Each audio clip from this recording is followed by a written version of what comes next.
Hello friends, my name is Snehal Digambar Upade. मैं आपको ये सिखाने वाली हूँ 2 + 7, 2 + 8, 3 + 2, 4 + 5। मैं आपको ये सिखाने वाली हूँ 2 + 7, 1 2 1 2 3 4 5 6 7। तो कितने नंबर हुए?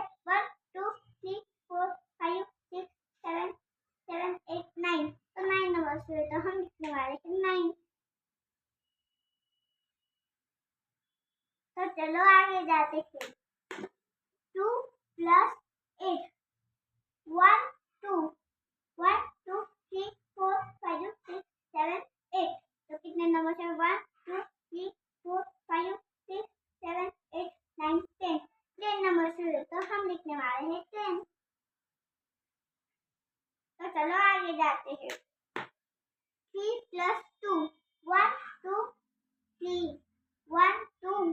तो कितने नंबर है? 1 2 3 4 5। 5 नंबर है, तो हम लिखने वाले हैं 5। तो चलो आगे जाते हैं। लास्ट के लिए लाइक और सब्सक्राइब कीजिए। 4 +